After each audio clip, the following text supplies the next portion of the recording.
My name is Victoria Winters. There is a cliff near Collinwood that by legend was created for those who have lost all hope because their existence has become intolerable. It is the place of the dividing line between life and death. There is one who has come to this place, seeking an escape from problems that have become insurmountable.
The part of Burke Devlin is being played by Anthony George.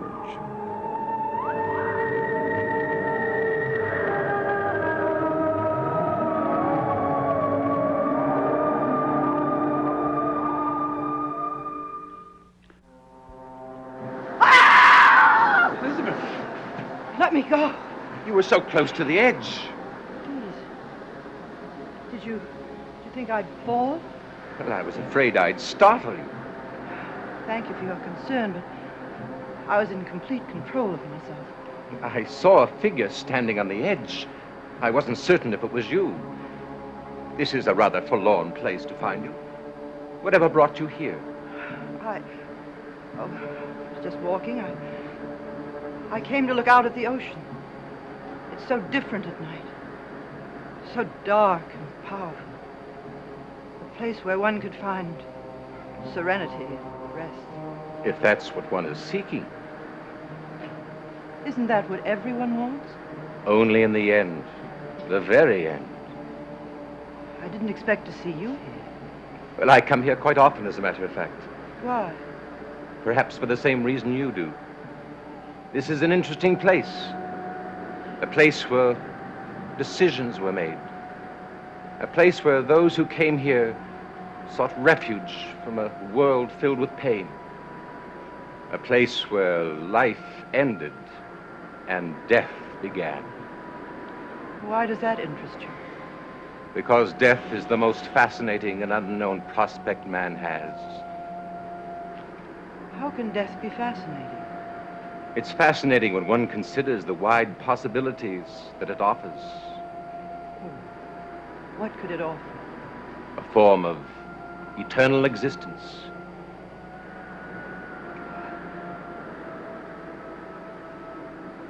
But death is non-existence.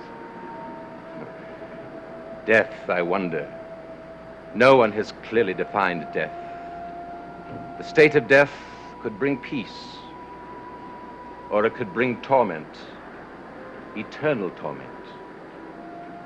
But life itself can be a torment, which is something we can be sure of. It still remains to be seen which of the least contains the least torment. Well, this isn't the sort of thinking that a woman about to be married should have. But they are nonetheless. You're deeply troubled. Tormented might be the word. Torment is an unrelenting pain. And I would think very little of myself if I were to permit you to suffer without my doing something to ease it. I appreciate that. But I know that I can solve my problems anytime I want. Solve or terminates, they haven't the same meaning. They have for me. Elizabeth, I don't usually involve myself in the lives of others, That's a wise policy. but I would make an exception in your case. It won't be necessary for you to do that. Because I've already found the solution to my problem. Have you? Yes. As a matter of fact, you have helped me more than you know. Well, I'm pleased then. You've helped me enormously. What was once only a solution, an alternative to a solution, is now the solution. Your meaning is not quite clear to me. Soon, it will be clear to everyone.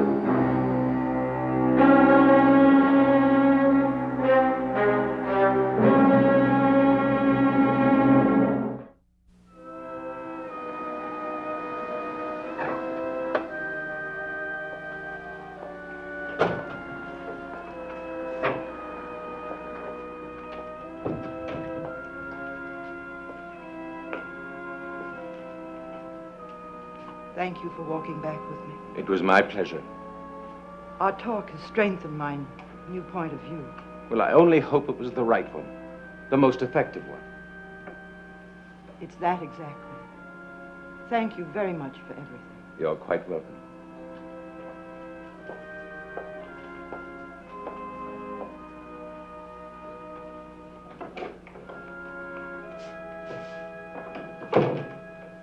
Hi, Aunt Elizabeth.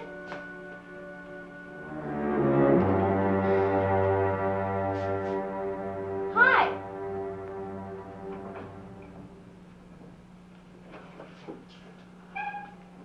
Why wouldn't she answer? She has a lot on her mind. Well, how have you been, David? Fine, I guess. If you're going to ask me if I've been behaving and not playing up at the old house. I wasn't going to ask you that at all. I know you haven't been playing up there. But a friend of yours has. A friend of mine? The little girl you play with. Little girl? Willie told me that you've been playing with a little girl up there. Oh, you mean that kid. Well, she isn't really a friend of mine because I only played with her once. Well, she's been playing up there frequently. And at night, too.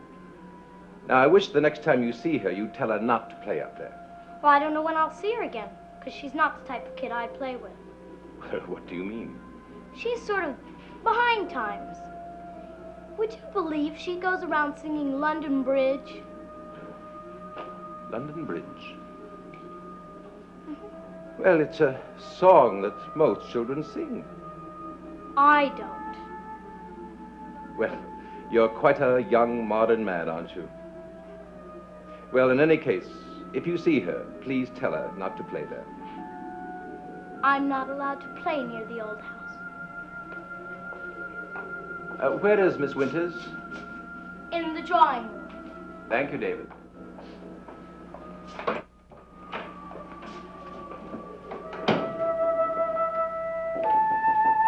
Come in. Oh, Miss Winters. Oh, Mr. Collins. I hope I'm not disturbing you. Not at all. I was just correcting one of David's test papers. That could be a task. You work very hard at your job. I enjoy what I'm doing. Most people don't always have that opportunity. You're quite young to have arrived at that conclusion. It shows great maturity and a sense of wisdom. Oh, thank you. I only wish it were true. It most certainly is.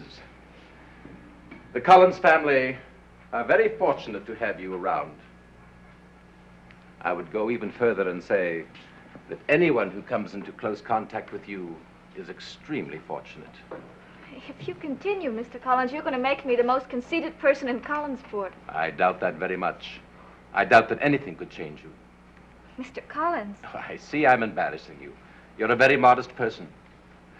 And it's because of this quality in you and your concern for the Collins family that I'd like to call your attention to something quite serious. What is it? I just now walked back to Collinwood with Mrs.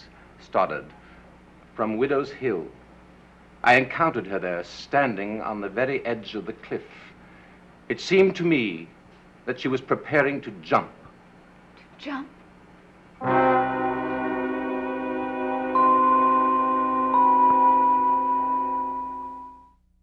Preparing to jump? No, you must be mistaken. I hope I am. But she was standing on the very edge, looking down. extremely melancholy. But I don't think I that know means- she's been under great pressure, and I fear that it's too much for her. There was desperation in her look and a sound in her voice of hopelessness, a look and a sound that I'm familiar with. Mrs. Stoddard wouldn't do anything like that. She's a strong woman. She's endured a great deal. But perhaps she cannot endure more. I don't know. It's just not like her. But then she has been behaving very strangely. Well, I don't want to alarm you, but I thought you ought to know. Yes, thank you. I'm sorry that you've been burdened with the responsibility of this information, but I find that you are the one person with whom I can communicate. And I want you to look to me for advice and help, and you may call upon me at any time. I will. You know, we must spend more time talking. I enjoy your company tremendously. I'd like that. We'll make it soon.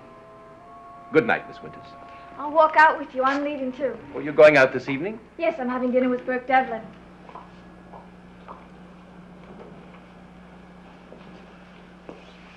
You see Mr. Devlin often, don't you? From time to time. A very interesting man. Yes, very.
I hope you're not trying to find another date.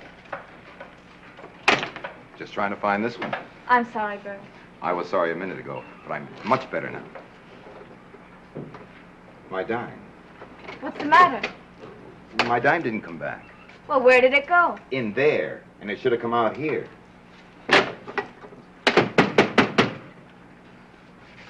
I've lost my dime. You think I ought to fight it out with the telephone company? No. Why not?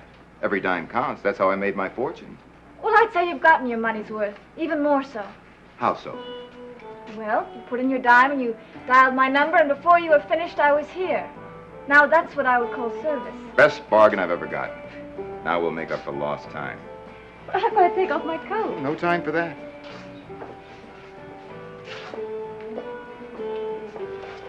Thank you for asking me out tonight. My pleasure.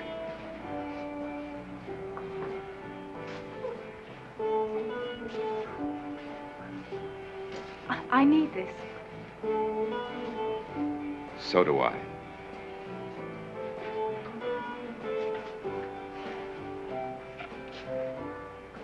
I had to get out of that house. Forget about Collinwood for a few minutes.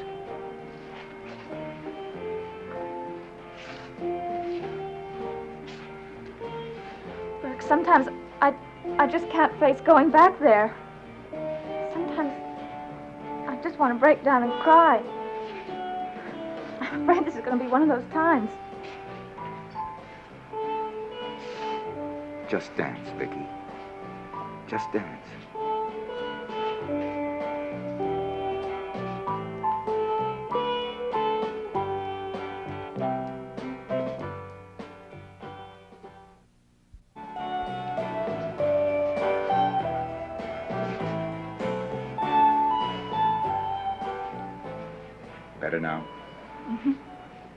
Come on.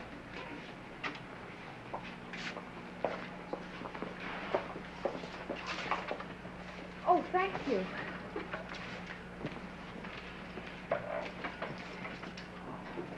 Cheers.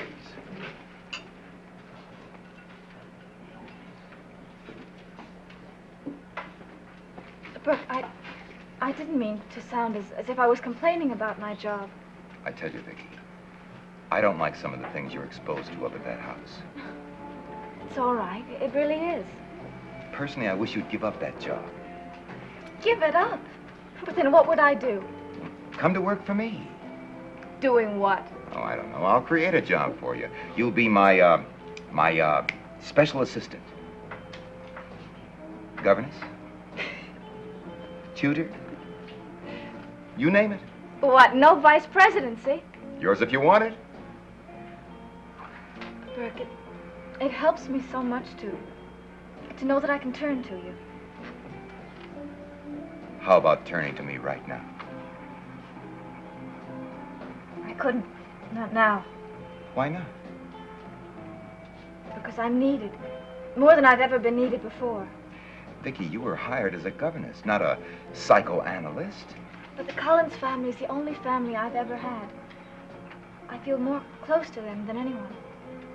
I'm sorry I'm not included in that group. You're in a class by yourself.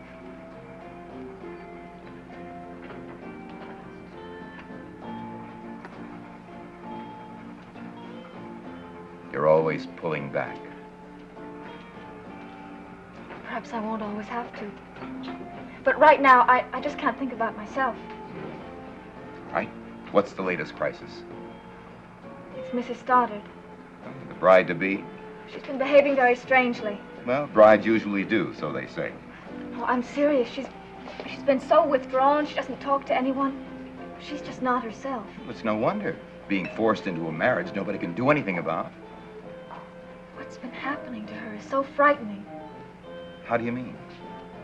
Well, I've had 2 reports. The first one is from Mrs. Johnson. She saw Mrs. Stoddard on Widow's Hill. Widow's Hill?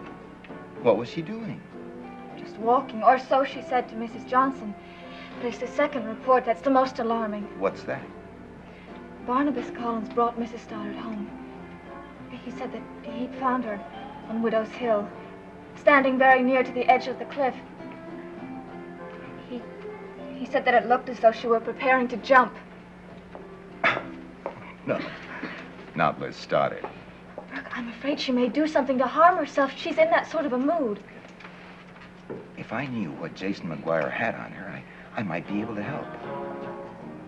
I'm having him checked out by a private source. Won't do any good, Why not? because it just won't. You know something, don't you? Vicky, if you think that Liz Stoddard is about to harm herself, you've got to tell me what you know. I have to go. I don't like leaving her alone. Well, I'll take you. No, I think it's better if you don't. I'm sorry.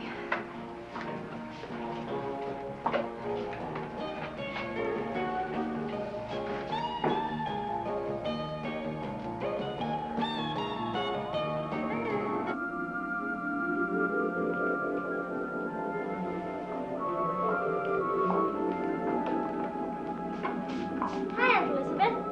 Oh, David.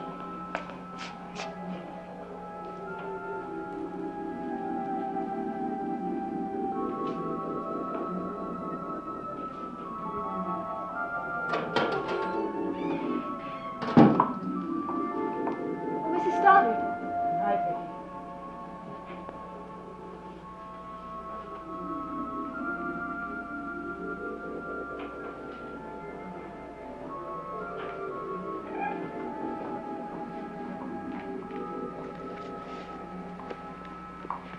Hello, David. What are you doing? Just looking through the book that Aunt Elizabeth was reading. What book is that? It's the Collins Family Bible. It has the names of all the Collins family, when they were born and when they died. Well, your Aunt Elizabeth has always been very interested in the Collins ancestry. Yes, I know. But the page she was looking at has her name on it.